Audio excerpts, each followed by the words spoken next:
નર્મદાનું વધારાનું 10 lakh acre fit પાણી સૌરાષ્ટ્ર અને કચ્છને અલગ ફાળવેલું છે તે ખેડૂતના ખેતર સુધી પહોંચાડી દઈશું. નથી સૌરાષ્ટ્રને મળ્યું, નથી કચ્છને મળ્યું. એમના પેજ 12 ઉપર કહ્યું તો એમણે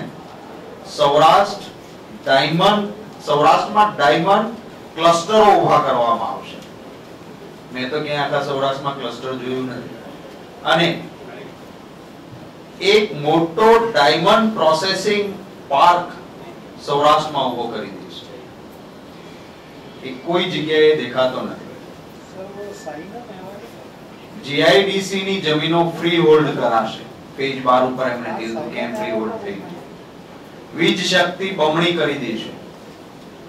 સરકારી વીજ શક્તિમાં કોઈ વધારો થયો નથી. ગિફ્ટ સિટી નું નામાંકરણ કર્યું છે. એમના જે શબ્દો જે રીતે સુવાળા વાપરતા હોય છે એ રીતે છે. આ ગિફ્ટ સિટી નો વિસ્તાર ન્યુયોર્ક અને ફ્રેન્કફર્ટ જેવા આંતરરાષ્ટ્રીય અને નાણાકીય કેન્દ્ર તરીકે વિકસાવવાનો પ્રયત્ન જ નહીં, 5 વર્ષમાં આ વસ્તુને મૂર્તિમંત કરી દેવાશે. ત્યાં ગાંડા બાવળ ઉગ્યા છે અને ન્યુયોર્ક અને ફ્રેન્કફર્ટની સાથે 5 વર્ષમાં લાવવાની વાત હતી, એમાંનું કશું થયું નથી. મોટા શહેરોમાં સેટેલાઇટ ટાઉનશીપ ઊભી કરી દઈશું. તમામ ટીપી સ્કીમો અમલી બનાશે. ભાવનગરની જ ટીપી સ્કીમ વર્ષોથી આટા ખાય છે. ગાંધીનગર અને ભાવનગર વચ્ચે તોડ થાય છે. એ જ સ્થિતિ બીજી ટીપી સ્કીમોની પણ છે. સુંદર સ્કાયલાઇન થઈ શકે તેવું અમદાવાદ એક આંતરરાષ્ટ્રીય કક્ષાનું મેગા સિટી અને સુંદર સ્કાયલાઇન બની શકે એવી ડિઝાઇનો સાથેના મકાનોને મંજૂરી આપીને અમદાવાદને મેગા સિટી તરીકેની વિશ્વનું આદર્શ શહેર બનાવીશું. 1000 થી વધુ વસ્તીવાળા ગામોને સંપૂર્ણ સારા પાકા પેવર રોડ જોડી દેવાશે. પેજ 15 ઉપર એમણે કહ્યું કે દરેક ખેતરની આધુનિક પદ્ધતિથી માપણી અને અદ્યતન મેપ દરેક ખેડૂતને પોતાના ખેતરનો મળી જશે. અત્યારે 7/12 મળતો નથી, એમાં અદ્યતન મેપ તો ક્યાં? ખેડૂતની જમીન જાય ને ખેડૂત મટી ન જાય એ માટેનો સ્પેશિયલ સુધારો અમે જોગવાઈ કરીશું. બહેનોની વસ્તીના પ્રમાણમાં આ પેજ 17 ઉપર આખો એમણે બહેનોને ડેડિકેટ કર્યું છે. બહેનોની વસ્તીના પ્રમાણમાં સરકારી નોકરી અને હોદ્દામાં પણ બહેનોની જેટલી વસ્તી હોય એટલા જ હોદ્દા બહેનો ભોગવે, આવું બહેનો માટે કરવાનું 2007 નું પ્રોમિસ હતું. મહિલા પત્રકારો માટે અલગ વેલફેર ફંડ, મને ખબર નથી મળે છે કે આ બહેનો માટે એમણે અલગ લખ્યું છે. મહિલા પત્રકારો માટે 2007 ના ચૂંટણી ઢંઢેરામાં મહિલા પત્રકારો માટે અલગ વેલફેર ફંડ બનાવવામાં આવશે. મહિલા કર્મચારીઓની મેટર્નિટી લીવ 3 મહિનામાંથી 6 મહિના કરી અને એની તમામ સુવિધાઓની ચિંતા કરવામાં આવશે. મજાક વિધવા બહેનોની પણ એમણે કરી. ચૂંટણી ઢંઢેરામાં કહ્યું કે વિધવા બહેનોના પેન્શનમાં ખૂબ મોટો વધારો કરી દેવામાં આવશે. છેલ્લે શંકરસિંહજી વાઘેલાએ વિધવા બહેનના પેન્શનમાં વધારો કર્યો હતો, ત્યાર પછી એક પણ ભાજપના મુખ્યમંત્રી કે સરકારે વિધવા બહેનના પેન્શનમાં 1 પણ રૂપિયાનો વધારો કર્યો નથી. યુવાનો માટે એમણે પેજ 26 ડેડિકેટ કર્યું હતું. 1000 કરોડનું રિવોલ્વિંગ ફંડ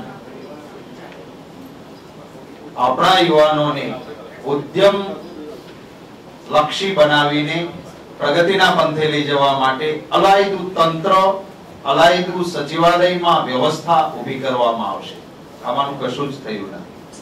2002 ના ચૂંટણી ઢંઢેરામાં હતું આદિવાસીને તમામ સનદો આપી દેવામાં આવશે. આખા દેશમાં સનદ આપવામાં પછાત રાજ્ય કોઈ રહ્યું હોય અથવા આદિવાસીને અન્યાય કર્યો હોય તો એમાં ગુજરાત અગ્રેસર છે. એ આંકડાઓ વિધાનસભામાં પણ અમે માંગ્યા હતા, સોશિયો ઇકોનોમિક સર્વેમાં પણ આવેલા છે. 2002 માં ગુજરાતના મુખ્યમંત્રીના એ ચૂંટણી ઢંઢેરામાં હતું કે 2 રૂપિયે કિલો ઘઉં અને 3 રૂપિયે કિલો ચોખા તમામ ગુજરાતીઓને આપવામાં આવશે. 2002 ની વાત છે, આ તો 10 વર્ષ થયા. વડીલો માટેનું સ્પેશિયલ પેકેજ અપાશે. પશુ ચિકિત્સા માટે મોબાઈલ ડિસ્પેન્સરી દરેક ગામમાં જશે. 100 મીટર સુધીના બાંધકામને 15 દિવસમાં મંજૂરી મળી જશે. રહેણાંકની સોસાયટીમાં રહેતા સભ્યો જો પહેલીવાર ઘર ખરીદે તો એને સ્ટેમ્પ ડ્યુટીમાંથી સંપૂર્ણ મુક્તિ મળશે. રાજકોટ અને સુરતમાં હાઈકોર્ટની સર્કિટ બેન્ચ શરૂ થશે. દેશ માટે શહીદ થયેલા શહીદો માટેનો તો કમસે કમ ચૂંટણી ઢંઢેરો યાદ રાખવો જોઈએ. દેશ માટે શહીદ થયેલા વ્યક્તિના કુટુંબની સંભાળ માટે અલગ વિભાગ શરૂ કરવામાં આવશે. નર્મદા અને એમના કુટુંબની સાર સંભાળ સંપૂર્ણપણે ગુજરાતની સરકાર લેશે. નર્મદા કેનાલમાંથી પાણી લાવીને કચ્છના સરહદી ગામોમાં પૂર્વ સૈનિકોને જમીન આપવામાં આવશે અને આ ગામોને શક્તિ ગામો તરીકે વિકસાવવામાં આવશે. એક પણ સૈનિકને ત્યાં જમીન આપી હોય એવું નથી. ઉલટાની ભાવનગરમાં રહેણાંક માટે માજી સૈનિકોની હતી એ રેગ્યુલરાઇઝ આ સરકારે નથી કરી. જે શંકરસિંહજીની સરકારમાં ઠરાવ થયો હતો છતાં કલ્પસર બનાવી દઈશું. કચ્છના નાના રણને પાણીના સરોવરમાં બદલી નાખીશું. દરેક ગામમાં એક સિંચાઈનું તળાવ અને એક પીવાનું પાણીનું તળાવ એમ બે તળાવ દરેક ગામમાં નવા બનાવીશું. ઉત્તર ગુજરાત, સૌરાષ્ટ્ર અને કચ્છના ડેમો આ 2002 નું પ્રોમિસ હતું. ઉત્તર ગુજરાત, સૌરાષ્ટ્ર અને કચ્છના તમામ ડેમોને નર્મદાના સાથે લિંકેજ કરીને નર્મદાના પાણીથી ભરી દઈશું. આજે 10 વર્ષ થયા છે નર્મદાનું પાણી ત્યાં પહોંચાડવાની કોઈ જ વાત કરી નથી. મેડિકલ કોલેજો જુદી જુદી યુનિવર્સિટી સાથે સંલગ્ન છે એ બરાબર નથી. એક યુનિવર્સિટી એવી બનાવીશું જેની સાથે તમામ મેડિકલ કોલેજો સંલગ્ન છે અને મેડિકલ કોલેજ માટેની યુનિવર્સિટી અલગ બનશે. આ 2002 નું પ્રોમિસ. રિક્ષા, ટ્રક, ટેક્સી જેવા વાહનો ચલાવનાર ડ્રાઈવરો માટે આરોગ્યનું વીમાનું સંપૂર્ણ કવચ પૂરું પાડવામાં આવશે. 1990, 95, 98 બહુ મુદ્દા લેતો નથી, પરંતુ આખરે ભારતીય જનતા પાર્ટી હતી એ પણ માસિક 450 રૂપિયા બેકારી ભથ્થું એ 1990 માં ભાજપનું પ્રોમિસ હતું ચૂંટણી ઢંઢેરા. વ્યવસાય વેરો સંપૂર્ણ નાબૂદ કરીશું 1990 નું ભાજપનું વચન હતું. ઇન્ટરવ્યુ દેવા માટે કોઈ જાય તો એને બસમાં મફત જવા દેવામાં આવશે એ ચૂંટણી ઢંઢેરાનું એમનું પ્રોમિસ હતું. 2002 નું એક પ્રોમિસ હતું કે આયુર્વેદ ને પ્રોત્સાહન મળશે, નવી આયુર્વેદ કોલેજો થશે, અલગ મંત્રાલય અને મિનિસ્ટર આયુર્વેદના અલગ રહેશે. આ એમના ચૂંટણી ઢંઢેરાનું વચન હતું. 12મા ધોરણમાં 70% થી વધારે લાવે એવા એસસી, એસટી અને ઓબીસી ના વિદ્યાર્થીને પ્રાઇવેટ મેડિકલ કોલેજમાં જાય તો એની સ્પેશિયલ શિષ્યવૃત્તિ કરીને એની ફી સરકાર ભરશે. આ પણ એમનું પ્રોમિસ હતું. આમાંનું કશું જ થયું નથી. આ સિવાયના તો ઘણા મુદ્દા છે અને એટલે જ આપણે ચૂંટણી ઢંઢેરાના 2007 ની તો ઝેરોક્સ થઈ ગઈ છે. 2002 અને એ પહેલાના હું કોશિશ કરીશ કે મારી વેબસાઈટ પર એ ચૂંટણી ઢંઢેરાઓ મુકાય જેથી આપના મારફતે ગુજરાતની જનતાને ખ્યાલ આવે કે માણસ ચૂંટણી સમયે કેવી વાત કરે છે અને ચૂંટણી પૂરી થયા પછી સાથ સૌનો લેવાનો, વિકાસ માનીતાનો કરવાનો આ પદ્ધતિ ગુજરાતની છે. અને જ્યારે હવે ચૂંટણી ઢંઢેરો એમનો આવવા જઈ રહ્યો છે ત્યારે કમસે કમ એમના પહેલાના ચૂંટણી ઢંઢેરાઓ છે એમાં શું કહ્યું હતું અને શું કર્યું છે એ વાત ગુજરાતની જનતા સામે મૂકવાનો પ્રયત્ન છે. આપના કોઈ સવાલો હોય તો એનું સ્વાગત છે.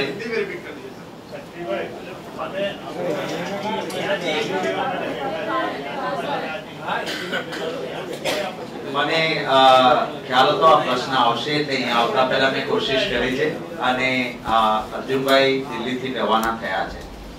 આવા પછી જો યાદી તમને રાત્રિ ઉજાગરો ન થાય બાપાની હશે તો વહેલી આવે એવો પ્રયત્ન.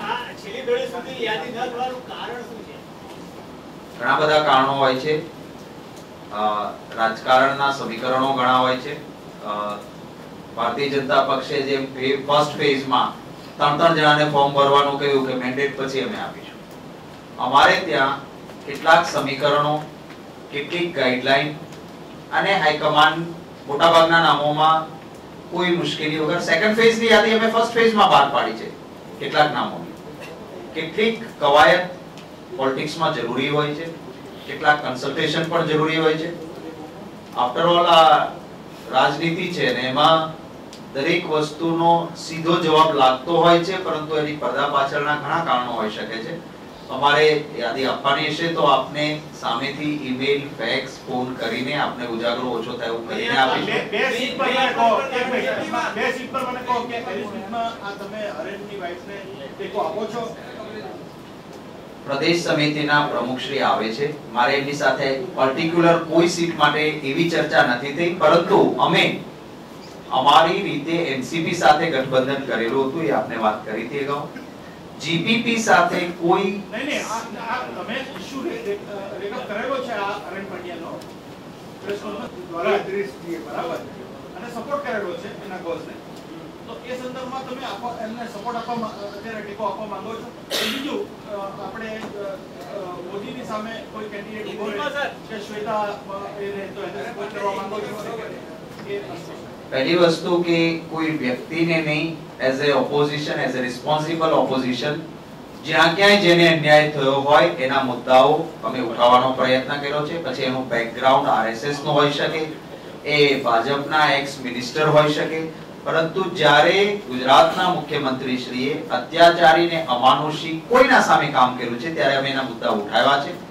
રહી વાત આપની સીટમાં અમે શું કરવાના છીએ, માનું છું એપ્રોપ્રિએટ ટાઈમે પ્રદેશ સમિતિ તરફથી હા તો કાલે પણ છે, કાલે કહીશું. ફોર્મ પાછું ખેંચવાનું હોય ત્યારે બી કહી શકાય, અથવા ના પણ અમારે લડવાનું પણ હોઈ શકે. આજની તારીખે અમે એ બંને બેઠકો લડીએ છીએ, એ આજનું અત્યારનું સ્ટેન્ડ છે.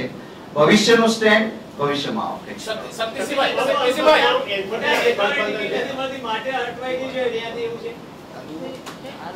મોને અર્જુનભાઈ મોટા નેતા છે, વિઠ્ઠલ રાદડિયા પણ મોટા નેતા છે, કુંવરજીભાઈ પાવળિયા પણ મોટા નેતા છે. ટિકિટો આપી છે સેકન્ડ ફેઝની.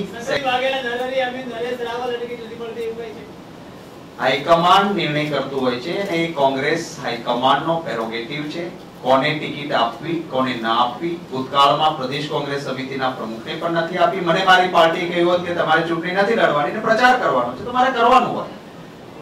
કોને માંગી છે, કોને આપી છે, કોને નથી આપવાની, એ વાત પાર્ટીની ઇન્ટરનલ મેટર છે.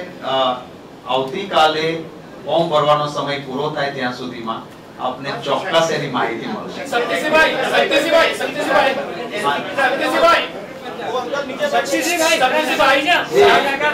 खास तौर पर एक सद्भावना मिशन शुरू किया गया था और मोदी की ओर से कहा गया था कि गुजरात की जनता को हम एक साथ जोड़कर रखना चाहते हैं. 181 सीट की डिक्लेरेशन हो चुका है. भाजपा की ओर से कोई अल्पसंख्यक या लघुमती समाज को कोई टिकट नहीं मिला है. क्या कहेंगे राजनीतिक पार्टी के तौर पर आप? देखिए, गुजरात के मुख्यमंत्री का यही है चाल चलन और चरित्र. कहते हैं कुछ, करते हैं कुछ, और उसके पीछे मंशा कुछ और ही होती है. मैं नहीं मानता हूं कि वो सद्भावना दिल की सद्भावना थी, वो पॉलिटिकल थी, लफ्जों में थी. वो जानते हैं कि डेवलपमेंट के नाम पे उसको वोट नहीं मिल सकता है, क्योंकि सही डेवलपमेंट गुजरात में नहीं हुआ है. क्लास का डेवलपमेंट हुआ है और मास को परेशान किया गया है. तो एक और कोशिश है कि फिर से कुछ ऐसी बात करके वोट बटोरने की कोशिश है, पर इनके साथ ना बहुमत रहेगा, ना कोई माइनॉरिटी रहेगी, और इस चुनाव में एक नया परिवर्तन जिसमें कांग्रेस सरकार बनाएगी वो आएगा. शक्ति सिंह भाई गठबंधन जो लिंबायत बैठक ऊपर एनसीपी और कांग्रेस બંને ઉમેદવાર ઉભા છે, ફોર્મ ભરવાની છેલ્લી તારીખ પૂરી થઈ ગઈ છે. અમે મને લાગે છે પ્રદેશ સમિતિએ પ્રેસ નોટ ઇશ્યુ કરીને પણ કહ્યું હતું, કોઈક જગ્યાએ ક્યારેક મેન્ડેટની બાબતમાં એવું કહ્યું છે. એનસીપી સાથે અમારું ગઠબંધન છે. મારી સામે એનસીપી ના એક હોદ્દેદારે અપક્ષ ફોર્મ ભરી દીધું હતું. મારે એનસીપી ને બ્લેમ કરવાની જરૂર નહીં. અમારું ગઠબંધન ત્યાં પણ છે, અહીંયા પણ છે.